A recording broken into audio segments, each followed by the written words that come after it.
other man, even if for heaven's sake had the occasional headache, and asked the Tsarina to understand even the greats need rest. Oh yes, even the greats need rest. So don't be dismayed, don't be depressed if I don't respond to your caress, 'cause even the greats need a rest.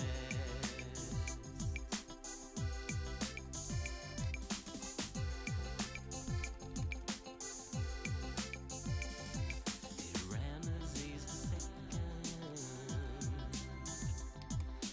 lustfully beckoned every now cutie to his boudoir. Napoleon get his freak on. Poor Josephine to le soir. Even the greats need rest. Oh yes. Hello. Well, hello. How are you today? I'm good. How are you? I'm good also. You're what?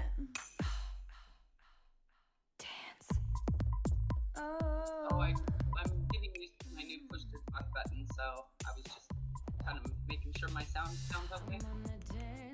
Oh yeah, your sound sounds good. Does my sound sound good? Yeah, you sound just a little bit far away. Let's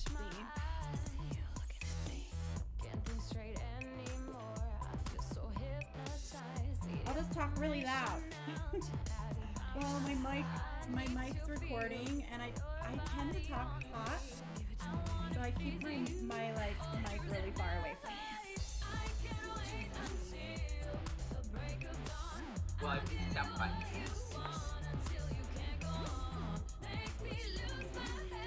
I'm just playing a little bit of Rising Star Radio, which most musicians are from the Hive.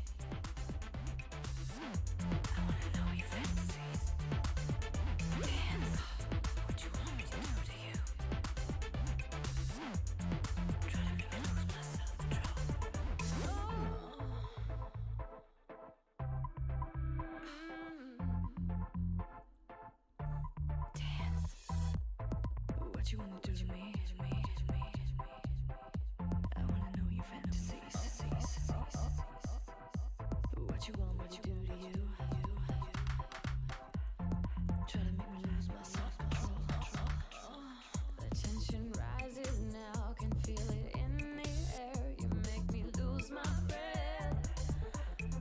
I need to feel your hands all over my body. Come and take me to paradise. I can wait until the break of dawn. I'll give you what you want until you can't go on. Make me lose my head, take me on a ride. I would do anything until you're mine.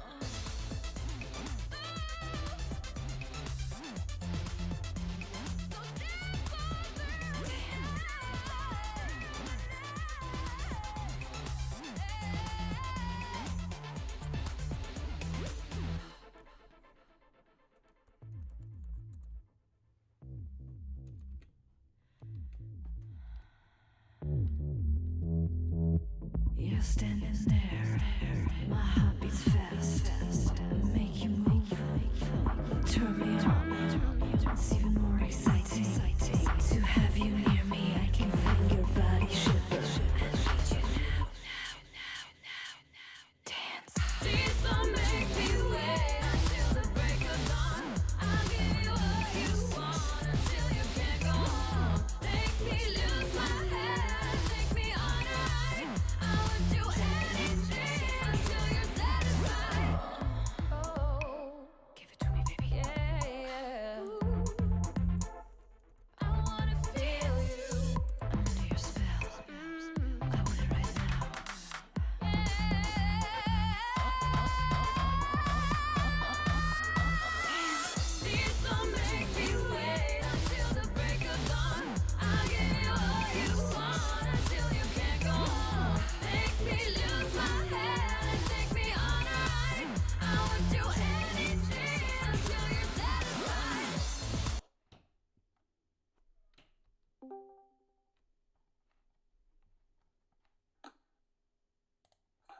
Oh,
hello.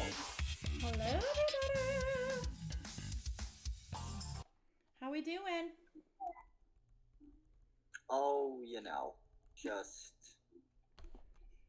Just sneaky. Mhm. Hey, it's great to see you all here today.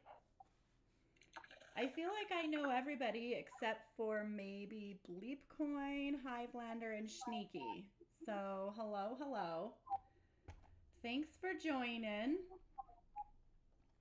I feel like there might be a little bit of an echo. It might be my mic. Is it? Is Okay. this a little better? Yeah, I think that's good.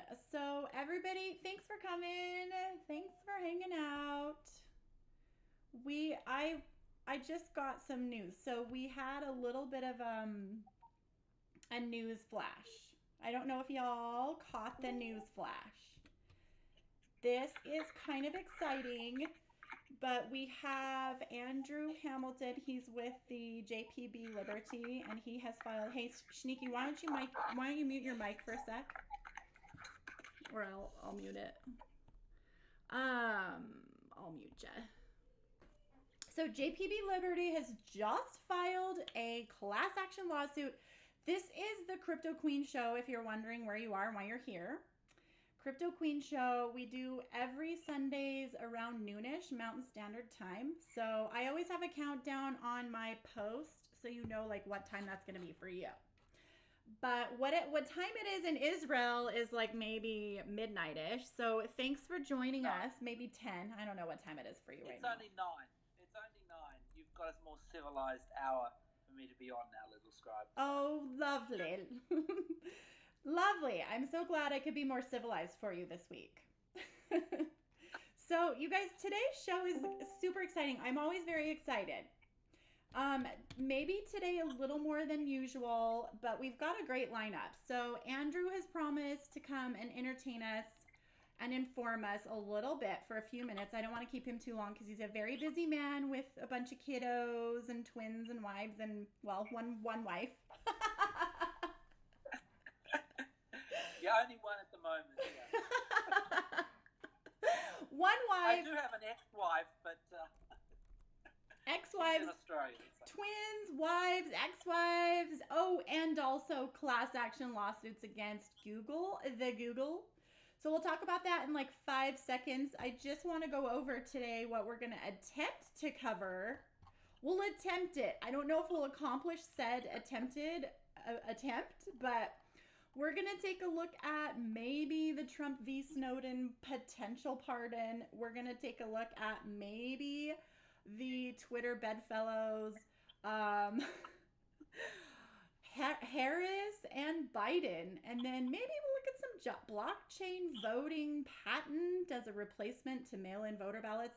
So we have a lot of exciting things on the agenda today, but I definitely wanted to bump it down for a second and attempt to discuss the crypto class action.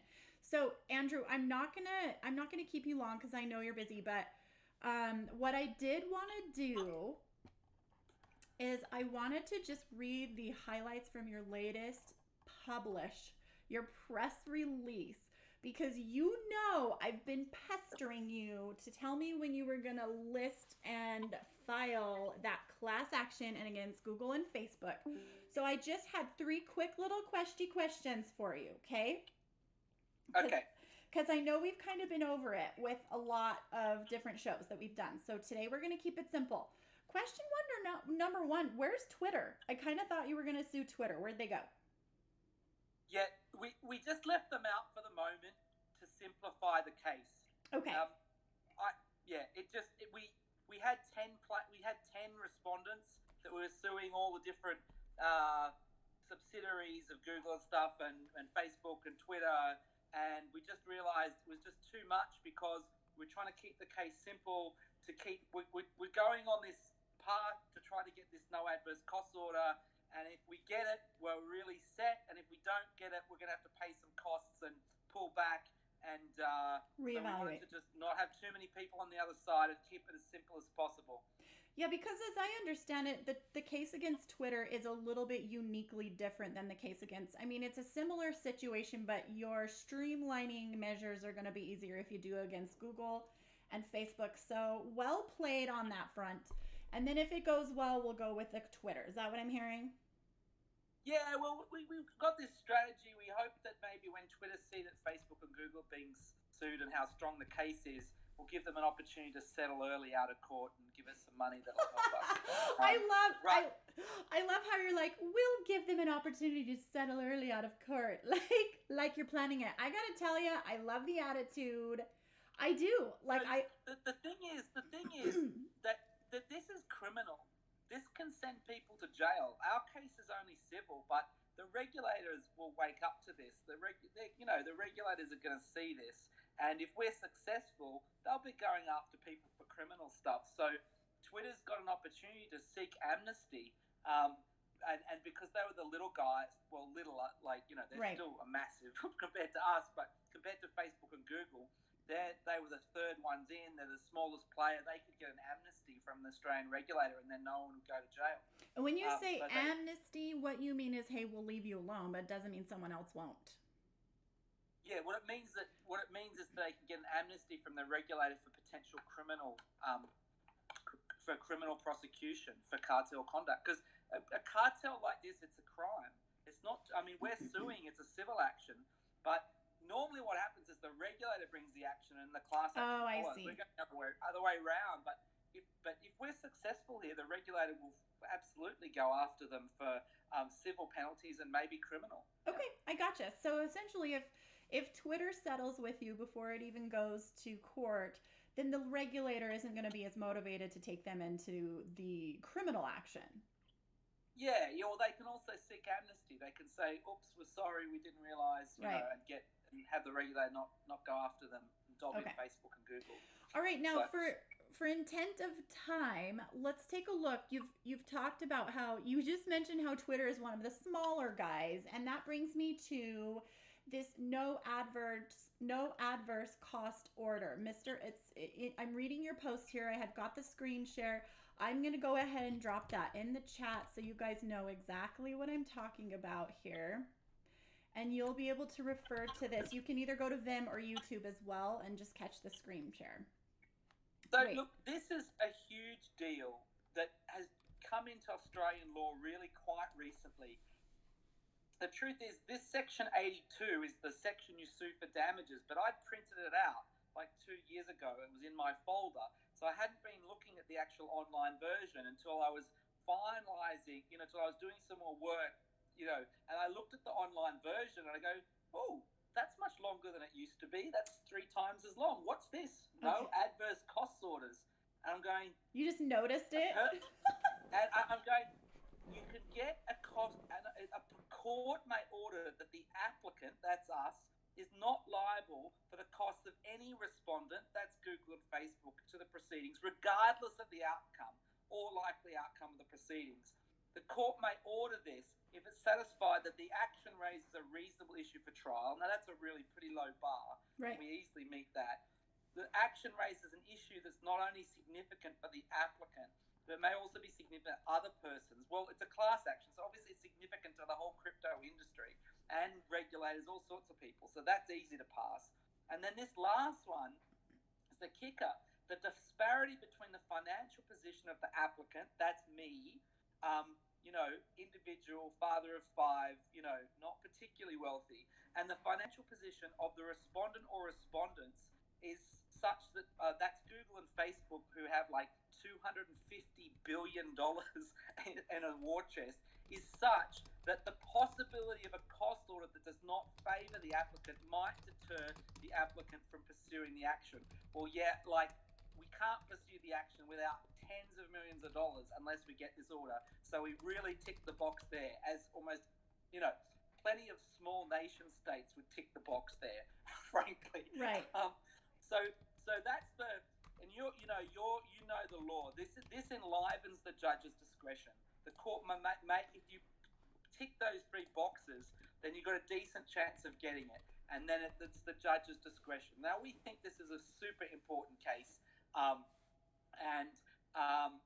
hugely in the public interest, and this was put in as specifically to allow small business, like all the crypto players that were small business, sue big business for anti-competitive behavior.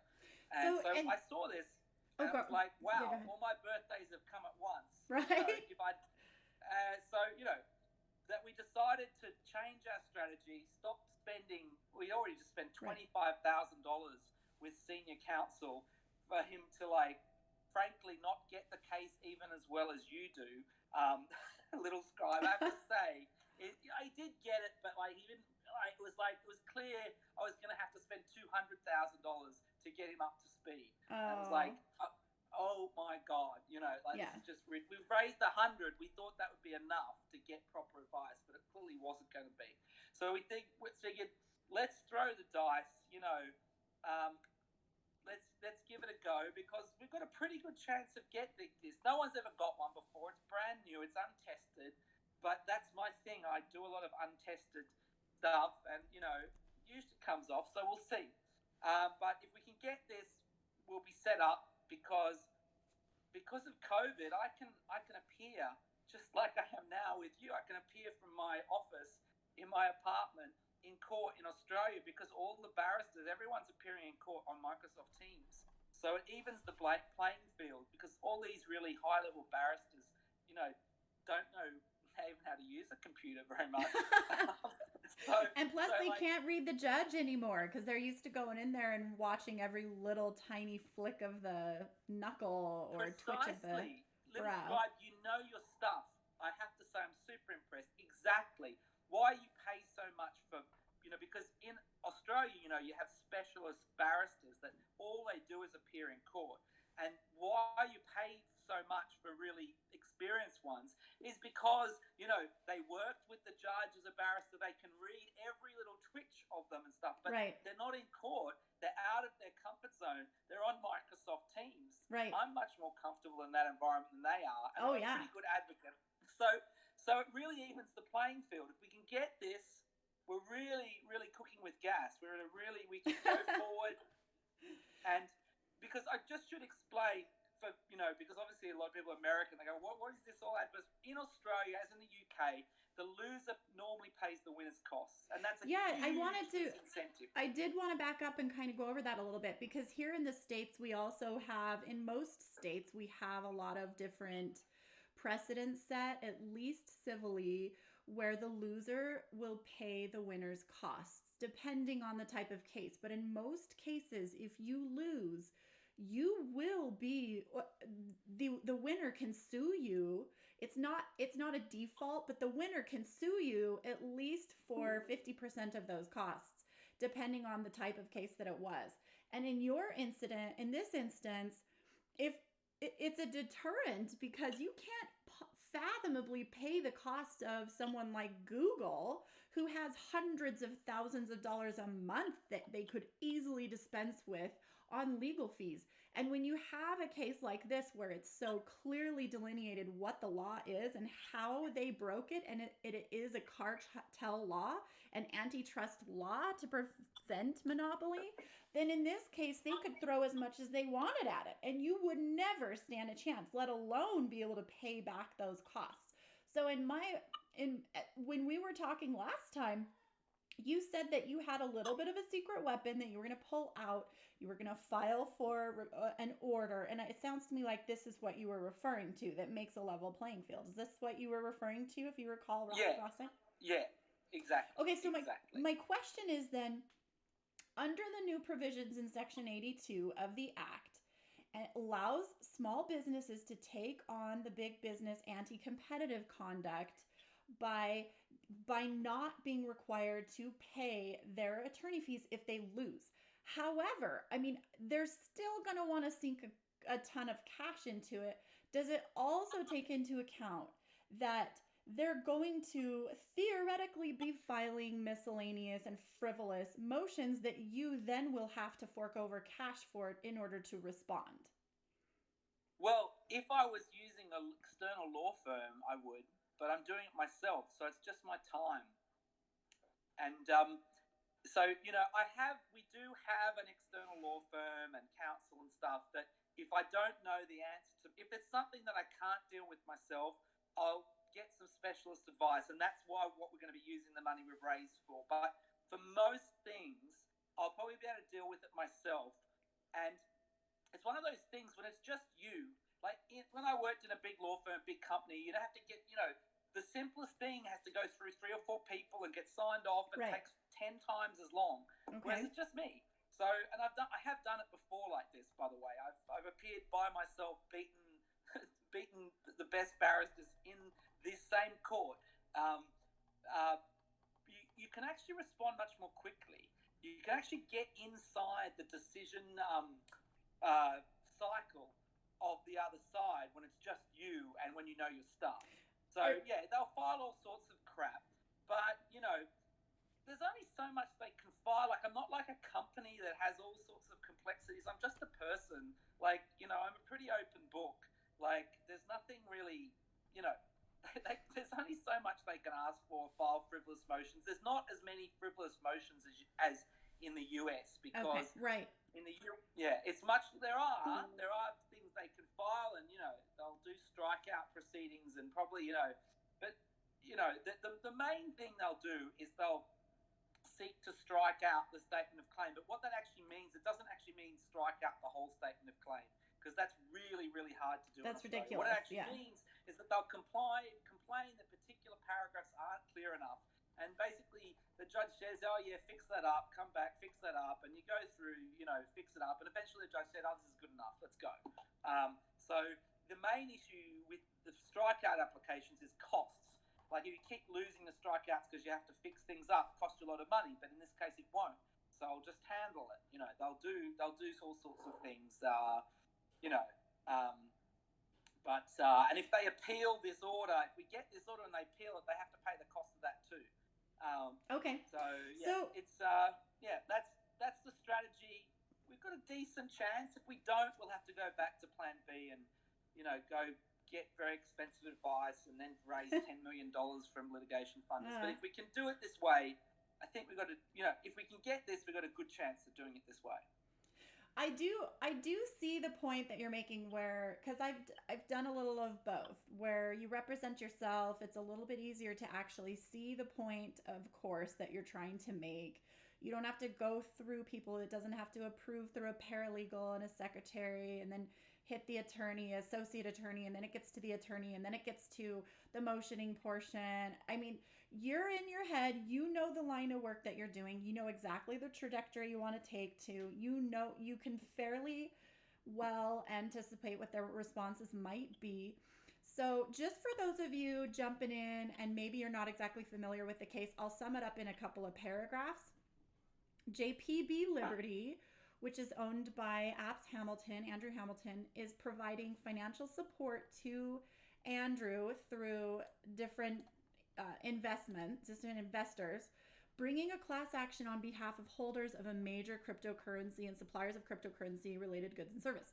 So all persons who held cryptocurrency during 2018 and 2019 and all cryptocurrency blockchain projects affected by the ad ban of 2018 are eligible to join the class action in a no-win, no-fee basis at jpbliberty.com, only for a few more days. And what it does, what the class action is doing is simply addressing the fact that cryptocurrency businesses, products, and projects were banned from advertising in major social media spaces such as Google and Facebook. It wasn't just that they weren't allowed to be social spaces. It was that they were not allowed to advertise their projects. They were banned. And in very specific instances, not only is this a cartel, but this is also there were actual contracts that were violated. So this is what Andrew's going to be handling. Looks like you're going to be also partially representing yourself, that you'll be a co-plaintiff in the action.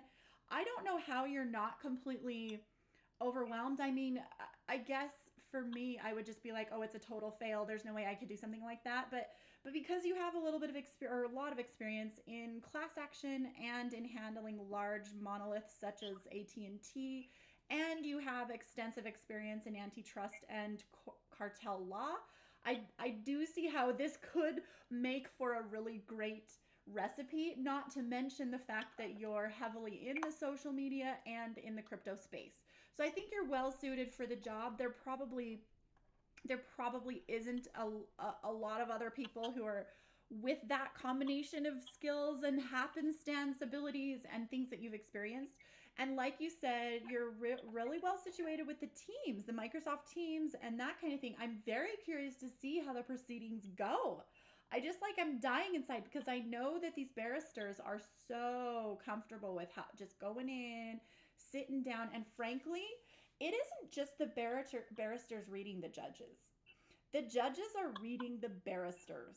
Okay, so they have signals, and they may be conscious or subconscious, but they've got things in their voice, they've got things in their body language, they've got ways they sit, they have ways they look, they have ways that the words they use. They will use specific choices in words in specific orders to say certain things. And so it is a lot more difficult to use those winning formulas in a court of law when you're just streaming over a live stream. It's going to make it real tricky. So I do think that that's an advantage for you. Yeah, it really evens things up. And look, I have done it before. I've appeared in not just single judge federal court, appeal court, and beaten a whole team on the other side. I've beaten them on a case that went with my arguments to the High Court. I have done this before. It's not the first time I've done it. The last class action I ran, it was 7 years ago, and I did some stuff by telephone. Then I had to fly out to Australia after a 24-hour flight, spend the whole day in court where I was massively jet lagged, and I still, did pretty well. It wasn't, really? It wasn't the most fun experience, right? But I can do this. I know I can do it. Yeah. So my last question before I let you go is Wozniak. Earlier this week, I asked you. I said, and actually, let me include this in the chats as well, really quickly. Here we go. Okay, so earlier this week, I dropped a link, the one that I just dropped in the chat, which I don't know is showing up or not, but I'll try and get that. I said, what are you going to do about Wozniak? Is he throwing a wrench in things? And the reason I asked about that is because Steve Wozniak, the co-founder of Apple, is is basically placing blame on Google. He's doing I mean, what he's doing is he's suing Google because you guys know all of these false identity and hacked accounts that are happening on Twitter, Google, and Facebook where they're saying, oh, I've got Bitcoin, you guys can have some Bitcoin, this kind of thing. So it happens to all of the famous guys in the industry, especially in the social media space. But we've got tons of stuff on Elon Musk and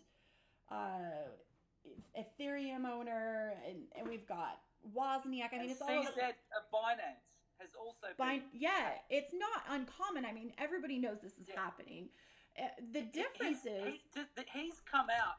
CZ of Binance has come out and said we're not allowed to advertise on Google because of your ad ban, but you're letting people impersonating me in a total scam advertise. So that's actually great. This really helps us. See, that does help you. Because my first totally question, us because they said when they brought out the ad ban, oh, we're protecting consumers. We want to make a safe space. Misleading and deceptive stuff by crypto people, right? And all they've done is block the legitimate industry while they'll let the scammers, the actual scammers who are not in crypto at all and don't know the first thing about Bitcoin. Yes, they're just pretending to be. They let the real scammers continue, and they're all over YouTube. But the legitimate businesses can't advertise. I mean, it's just the most atrocious things. They banned it is, and what Wozniak is suing Google for is. There was a fake Bitcoin giveaway event.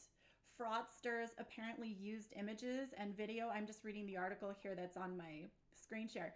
They used images and video of other celebrities, including Tesla, Elon Musk, Microsoft founder Bill Gates.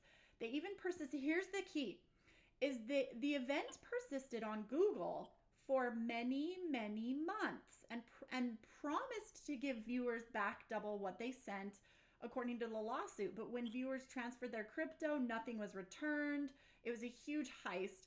Wozniak filed the suit along with 17 other alleged victims, saying that YouTube and Google repeatedly ignored requests to take down the scam video, as opposed to Twitter and Facebook, who listened immediately and took down those scams. They went and looked and saw who was doing what, and they knew who was who, and they're able to fact check. They can do the KYC. It's not that hard to do. Little Scribe, the thing is, it's not just a video that these scams are. It's people doing YouTube ads on top of the videos. So yeah, obviously someone can put up something on YouTube, it doesn't get checked straight away. But to do a Google AdWords ad, which is what the scammers are doing, they do have to go through a checking process, and they're just getting straight through the Google process. So it's like Google bans the legitimate crypto industry. Binance can't advertise, but scammers pretending to be Binance are advertising all over the place. I mean, it's just unbelievable. Like, how can that even be?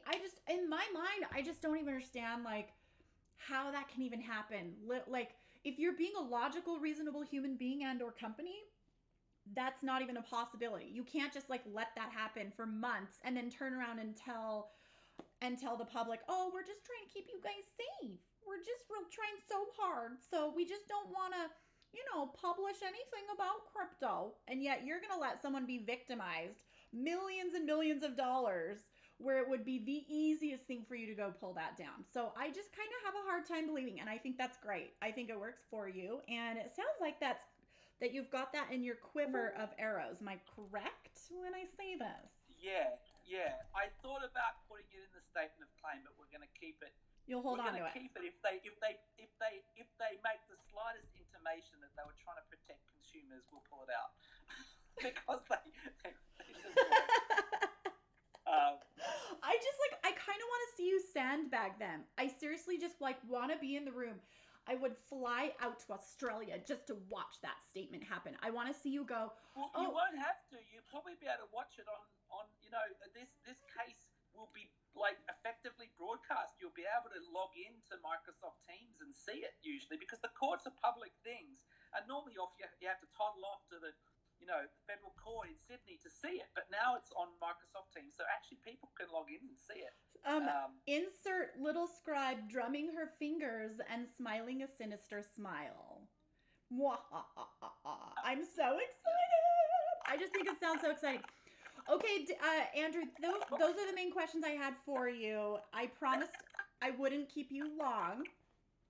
So am I like, whoa. Do you guys hear that?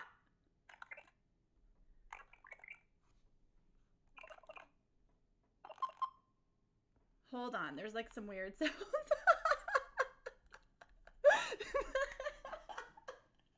There's some really weird evil alien sounds going on. Oh my gosh. Did we get hacked? Are you guys joking? Okay, it's a joke. Anyways, I think Yeah. that's not fun. Yeah, I was joking. So is there anything more that you want to add before? I better go now because, you know, clearly Google's hacked into the stream and trying to undermine us here. Probably not. They're dividing us asunder. I'm wondering when they'll take us seriously. Probably, I don't know. We'll see when they take us seriously. But anyway, so I better go. All right. Is that everything, Little Scribe? That was, I mean, that's everything. I can always go more, but I think that's basically what I wanted to cover today. So once we have any, definitely keep informing me, and we'll kind of do this thing. Okay. Yeah. And absolutely, Little Scribe, you're the best legal secretary I've ever come across. You really know your stuff. So, well, you're the best. You're the best interviewer attorney I've ever come across. Oh, thank you. Okay. You're the best. Bye. We'll talk to you soon. Okay, you guys. I am so excited about it. Like, it just blows my freaking mind. I cannot even explain to you how frustrating it is to me that they're allowing Steve Wozniak to be hacked and then steal millions of dollars from people in the name of cryptocurrency. That Google and YouTube are like totes fine with that. And yet I say one thing about COVID or Corona and they pull my video down and I have 14 subscribers. How do we even make any sense out of this? Anybody want to explain that to me? I have no idea how they make any sense of this. Okay, so moving on. Yeah, see, okay. Blue, I thought you were saying bye, and I was like, you're not leaving, Blue. You're staying here because next up, you guys. Oh my gosh. Okay, I am mad at every single person in this room right now. All of you are getting the wrath of the little scribe. Those of you who know what I'm talking about. Maybe not everyone in this room, but at least half of you in this room are getting the wrath of the scribe. And I'm going to tell you why. If you go to my screen, and I'll drop the link just so you know what I mean. Why I have very good reason to have internal and external wrathage right now, okay? Bad school photos contest. Bad school, I can't even keep a straight face. I'm literally legit trying not to laugh. I'm literally trying not to laugh. Bad school photos contest was inspired. Yes, what's up? You're in trouble. Axe, you're in trouble. Qua, you're in trouble. Ron, I'm pretty sure you're in trouble. Inertia, I kind of feel like you're okay, David, you missed it, so you should have showed up earlier. But I've got some good content today. We'll be quick about this, but I just want to give a tongue lashing because nobody entered my bad school photos contest, and I was offering 25 Hive for the worst school photo ever. So let's go ahead and look at the contenders. First, we have me in 6th grade. This is me in 6th grade. This was a literal crimp gone bad, and then I was looking up at the camera like this. I was like, hey. And he actually took the picture and thought that was for some reason doing his actual job. And so now I'm tortured for the rest of my life, knowing that is why I'm going to come down looking like in the annals of time to my posterity and to my Hive friends, okay? So that guy is fired because I'm pretty sure I was cute when I was 11, last I checked. Okay, this is me in middle school. I forgot that it was picture day. I forgot to brush the hair, but I still looked okay. Look at that cute little kind of bob, sort of, looking like. I feel like I look like Rebecca Thatcher from Life Goes On. So that was Well, where are you posting these pictures? Because I'm not seeing them. They're down in the comments because as per the rules of the contest, you may provide a photo, up to 2 photos per user, and they have to be in the comments. Oh, I didn't actually say that. Anyways, yeah, maybe that's why no one, yeah, no, I did. I said, provide your best bad school picture in comments below. So they're in the comments of the one that I just dropped off. Oh my gosh, what's up? Is that you? You're so cute. Look at the feathered bangs. Oh, we have to screen share this. Look at what's up. Look at that. Look at her little plaid shirt. I love the feathered side bangs that like go all the way down the side of the hair. Oh, so adorable. Okay. First crush in 7th grade. Oh, you're so cute. Look at the little nose. Okay, so that was what's up. And then there's me in 7th grade. Okay, so then I felt bad because those were kind of ugly. So I posted my senior picture with it, which I think is a little bit cute-ish. Like, it's okay. So the winner of this week's bad school photo contest goes to Little Scribe. Oh my gosh, you guys. I'm so flattered that you would think of me. I am so flattered. Okay, moving on. Nobody participated because you're all a bunch of wusses is what you all are. That's all I have to say. Okay, let's go back to today's breaking news. We just covered the class action lawsuit against Google and Facebook. That was fun. We just talked about bad school photo winner. Okay, next up on the agenda, okay, if anybody has something they want to say, you can on-mic or like you can unmute yourself. I'm super open to discussions because first of all, I feel like I'm really surface on this stuff. Like I'm just grabbing it and going. So if y'all know something more than I do, please do share. It's not gonna like, you know, like your posterity isn't really gonna care. Okay. So here's what's interesting. Here's what's interesting is so Trump says he's considering pardoning Edward Snowden. And here's what you guys, am I the first person to do the math on this? Thank you, Qua, for thank you. Okay, whoa. We really do need backup before we get into Snowden. Somebody just dropped a legit mullet with a crew top. So, who is this? Who is this specimen before me? Because this is the reason my bad photo contest was inspired by the mullet. Is that really Qua, or is it just, I really kind of feel like that would be amazing. It would seriously make my day. Like, everything inside me would be completely satisfied. Like, if that really was you. So don't say it if it's not true. Qua, do not lie to me about this. Like, this is so important in my life. Please. Oh, no, it is not. Okay, hold on. 210 results. I don't even know what to do right now. So totes adorbs. Okay, I might have to change my winner, even though you entered late. If that really is you, I seriously will consider you the winner. Okay, so we'll talk about that off screen. But you guys, am I the only one? Let me drop this link. Did I drop this link about the pardon? The pardon. You guys like my opera? Trump says he's considering the pardon for leaker Edward Snowden. Am I the only person? I'm sorry. Am I the only person that thinks that it's a little bit strange that Edward Snowden moved to Russia prior to Trump becoming president? And then Trump became president most likely, or at least in part, due to Russian ties, supposedly. And that now that Trump is president, he says maybe we should think about pardoning him, when previously he said maybe we should think about executing him.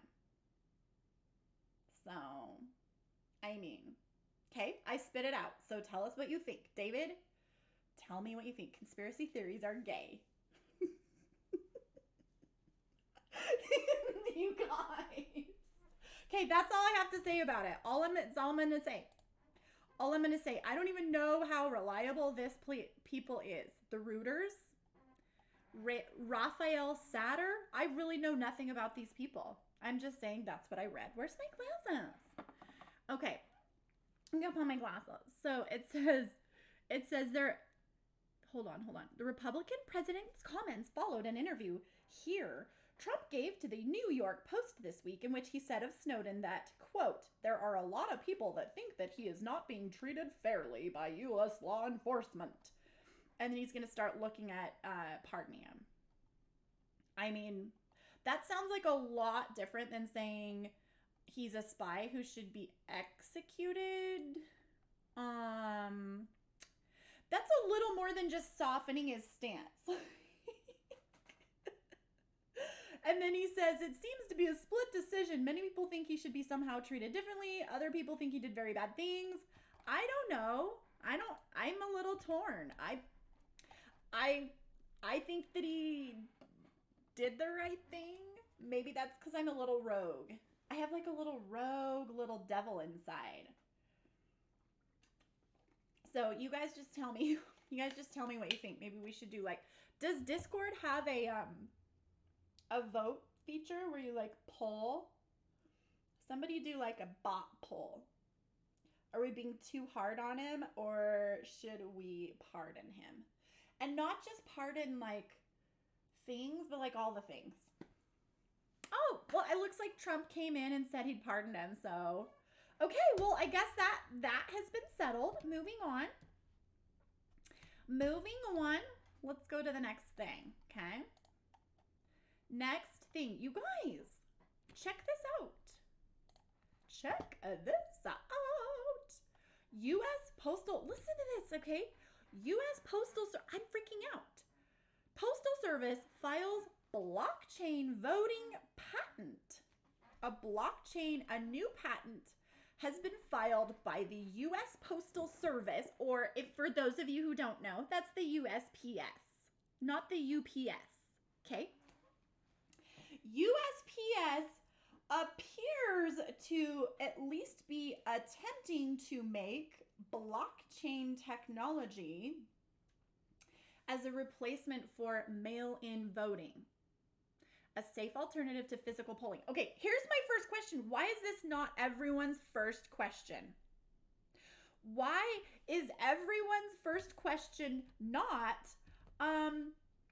why are we limiting it to mail-in voting? Like, that's legit the first thing I thought in my mind. I just thought, wait, what? Why are we limiting this to mail-in voting? Like, why? What is the point? We're like, the reason we want to do mail-in voting blockchain voting is because we want to make sure that the mail-in ballots are legit, that the people that are out of country or out of state can make a legit vote from where they are. So like, what we're worried about is authenticity voting, right? But you know what? We're not worried about authenticity in actual voting, are we? We're not worried at all. Like, why? Why am I laughing so hard? This is the first question I had. Am I the only one that thinks these things? Please tell me I'm not the only one. Because if I am, I will seriously lose my mind. Okay, Blue is like messaging me. No, I don't hear anybody. Sneaky was trying to talk, and I don't know if you could hear him or not. Oh, I have him muted because his thing was making noise. Okay, Sneaky, what were you going to say? Okay, cool. I was gonna have a touch on the Edward Snowden bit. Please do. So, we've seen how quickly and readily the media giants and the corporate media is able to silence any dissenting opinion, and as well as take down any videos that are not in line with the mainstream media. So with all of the publicity that Snowden continues to get despite the exercised power of the media giant, it would suggest that Edward Snowden is in fact a psyop in tangent with controlling the narrative of the slow leaks. Okay, of, so okay, so that's good. So let's back up and break it down. So foundationally speaking, we'll go ahead and see you on how larger, or rather all, social media platforms are at least slightly censoring. Is that what you're kind of getting at? So they'll take down whatever they want. We've already established whatever you post, either the, YouTube, Facebook, they've got any platform for that matter. The Supreme Court has already established they are self-publishing, I guess, at least promoters, if not authors, of all the content that is published on their platform. So on the one hand, they can take down, they can publish whatever they so choose, which means if they don't like what you publish, they can pull it down. On the other hand, as of like 95, they were held immune to things that were salacious. I mean, they can definitely pull it down, but they aren't required to. So now the Supreme Court is getting into, okay, guess what? We kind of actually do sort of need to be harder on like what's published. Like we need to start getting down on plagiarism. We need to start pulling off like kiddie porn and like racial slurs and hate speech.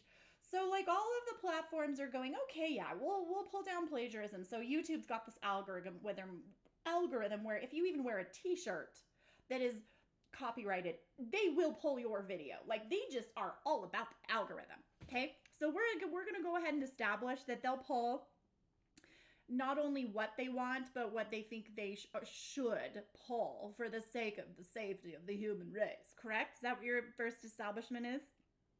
No. Okay, so what were you trying to say? In relation to what is and isn't allowed to be posted and how quickly things are taken down, in particular dissenting opinions on the COVID-19 thing. Right. We've seen plenty of medical professionals come out and challenge the mainstream narrative. In which case, those in all of the media giants or in all social media takes them down very, very, very quickly. While there's plenty of other highly qualified. Skeptical is not the word. There's other material that doesn't get taken down nearly as quickly, if at all. So we've seen how quickly they can hunt down people who challenge the mainstream narrative, and then they take down those COVID-19 videos. But when it comes down to applying the same force in relation to child pornography and snuff films, they seem to be slacking on that front. We've seen how quickly the concerted efforts for taking down establishment challenging instruments come out. Like if you're caught for or if you're suspect of money laundering or of money printing, there will be a fucking agent at your door in less than 24 hours. Okay, so I mean, I can't agree with you on the like kiddie porn. I can't agree with you there only because I wouldn't be qualified to, because it's not a story I'm following as closely as some are able to follow. I also know that if you ever do try to YouTube any kind of sex, it's not going to show up. So I can't necessarily agree with you on that. However, I can agree with you that there are some things that they will allow and some things that they won't, and they will use an excessive amount of force on things they don't want to show up. And there are other things that they will not use the same amount of force if they pretend that they don't want it to show up. So I think we can agree there. And that's primarily my point. Okay. So then what is your ultimate point? What are you saying they should be banning and should be allowing with regard to Edward Snowden? I don't know. I don't really have an opinion on what should be banned and what should be allowed. However, when you're looking at when you're looking at a psychological operation, what can be stopped from reaching the public ears, um, and what can be taken down from a lot of these video hosting sites and video sharing sites, and you see that certain videos aren't being taken down despite their alleged threat to national security, i.e., Edward Snowden, Okay. versus things like COVID-19 being taken down almost immediately or within a couple days. Right. And then the media talks about Edward Snowden, like putting it into the minds of the people that he exists is That's one thing. It isn't a challenge as much as it is affirming. It's an affirmation of what they want people to pay attention to. The best way the media keeps people ignorant is by not talking about something. Right. So you're saying they're putting more emphasis than they should on Snowden? I'm not just more effort than they should. I'm suggesting that he is included in a long range or a long game psyop where a constituency of the population would be focused, and they can then leverage that focus on his on that narrative. Yeah. Propaganda wars. Okay, I'll buy it. I will bite. I like it. I think it's interesting.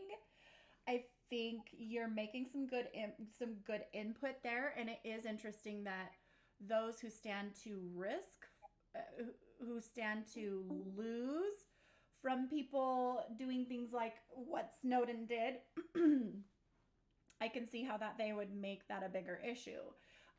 Bro Guy Dude, aka Ats David, aka Sexy Hair, says, how about this? The simple fact that certain politicians and ideologues, David, is that a word? Can post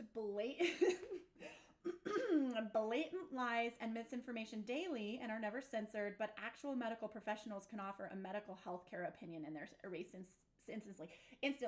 See, Blue, you know I was having this conversation with you like a month and a half ago. And Blue was like, oh, they just have an algorithm.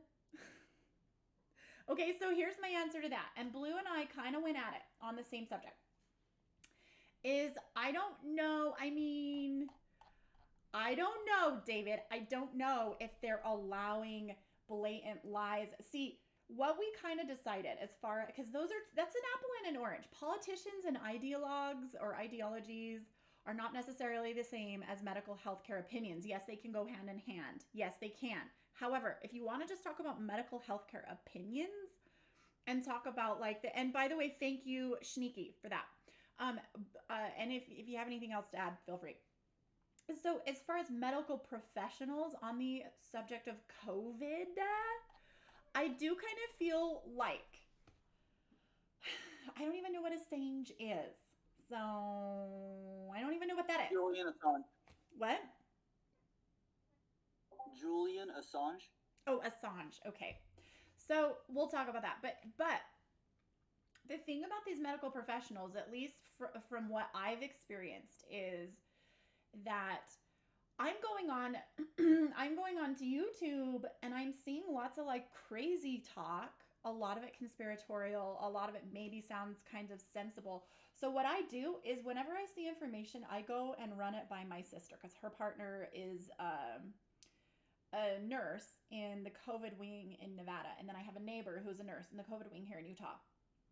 And so I'm sitting here going, hey guys, just tell me, is this true? Are they letting this happen? Is this what's happening? Are the respirators this issue? Are this active? All these different things going on. I'm talking to people who I've known for years, who I know are rational, professional, kind-hearted, normal people, and saying, is this what's happening in your hospital? Is this what's happening in your hospital? And there's actually been 3 or 4 people I've said, what is it like? What is it actually like? So what they're saying is wear a mask, try not to get sick, wash your hands. My experience is I've come into contact with someone who has actual COVID, like on regular basis, and I never got sick from it, but he did. He got a fever, 105, was sick for a couple days, and then he was fine. He was at risk for actual like serious complications, and it never happened. It doesn't mean I don't think they can. Oh, I like that. That's a great idea. I was thinking of wearing the like face masks on my boobies today. Maybe I'll do that next week. But my point is, the roundabout way of what I'm trying to say is that it really bothered me that there was content on YouTube that I was really just trying to get answers. And here I was getting like crazy propaganda that I actually knew wasn't true, at least from a medical standpoint. And then I'm going to talk to actual professionals who are qualified to answer these questions and giving me completely different information. And then on the other hand, they're pulling off videos and comments and words and everything right and left. I even did a video. It was like a parody. It was a COVID parody. They pulled it just because I said corona in the music. They pulled it. Draco's COVID can spread through the nipples. So it is kind of confusing. So Little Scribe, I'm confused about your take. Are you saying that you are offended that they're pulling down, that they're deciding for you what you should or shouldn't believe, or are you saying that you think it's good to weed out misinformation? I'm confused about your position. Okay, so I'll finalize my position because I actually am not sure I have one. So on the one hand, when I was talking to Blue, we kind of felt like, well, you know what? They're just making a blanket pull down all COVID. Like that made sense at the time. Pull down anything that's COVID or corona. And then like people were using code words like Rona or virus, and they still are. Major talking heads on the YouTube platform are still not using the word because they know if they do, they will get pulled down. No matter how qualified they are to talk about it, whether they're doctors or realtors, they're not using the word. So that kind of substantiates the earlier position I had, which was, they're probably just pulling down all things like COVID. But then I'm kind of like, well, then why are they allowing really stupid stuff to show up that's COVID, that's obviously not true, and that it's also like super alt-right, when YouTube, last I checked, is not alt-right. And like, so I'm a little torn on it. I don't have a position. Like on the one hand, I think it's just an algorithm. On the other hand, I do sort of feel like they could do better and that they probably deliberately are not. I kind of want to know what all your opinions are, positions are, but I did see something. Well, I thought it was interesting that you described for yourself, this is how I deal with it. I have some confidants and some people that I trust, and I take this information and I run it by them. So you've proven that you have your own fact-checking abilities, and I think we all feel we have that, or most of us do. And so to try to control the narrative away, if I think it's propaganda, then I think it's propaganda. Do I trust Dr. Fauci? No, I do not.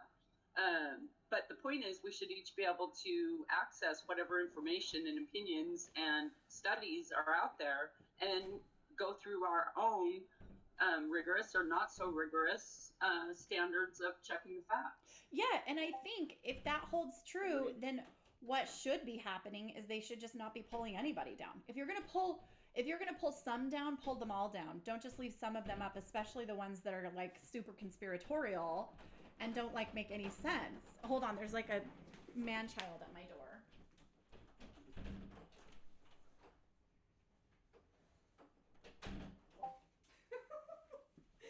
6-year-old man-child at my door.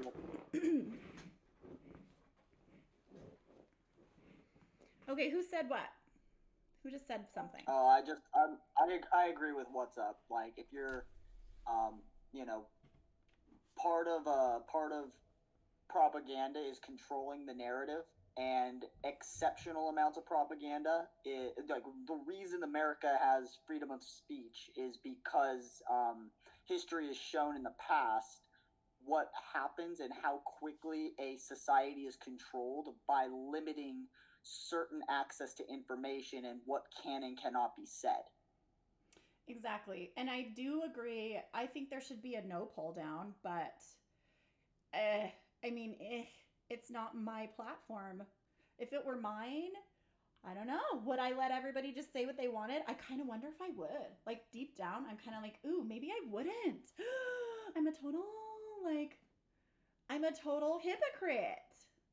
Am I a hypocrite? Because I kind of feel like if someone was posting stuff that I thought was harming other people, maybe part of me would be like, no, you can't say that on my YouTube. I own it. Like I kind of feel like if somebody was posting something that I thought was harming someone else, like for instance, you know, kitty cat porn, or like maybe stupid propaganda about COVID. But then again, I don't know. I just kind of feel like maybe let it fly. That's sort of what I love about Hive, you guys. I really do. That's like why I'm here. That's like one of the major reasons why we're all here. We love the fact that, like, even in this room alone, probably not one single one of us has the same political views. Maybe we can have some similarities and stuff, but one of the things I love is that everyone is so freaking different. Like, none of us is, we're all just so different, and for some bizarre ass reason, we tend to get along, I feel. Like, I mean, that's been my experience. I mean, unless you're gonna be like really, really horrible to me, maybe I just like won't talk to you, but I don't know. I just sort of feel like we all have the same we have the same political views as Rondon. And so basically, oh my gosh, you guys,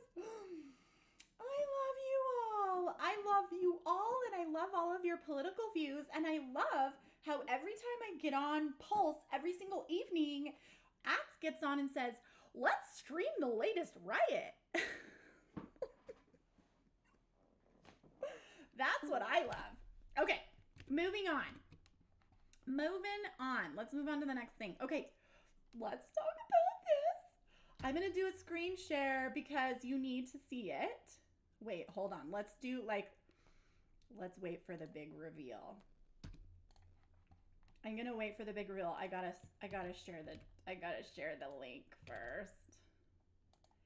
This makes me a very naughty person. Naughty Paulsons. Okay, everybody go click on that. Now I'm going to do the screen reveal. I'm sorry, Miss Harris. You're going to maybe be my vice president someday. Bedfellows.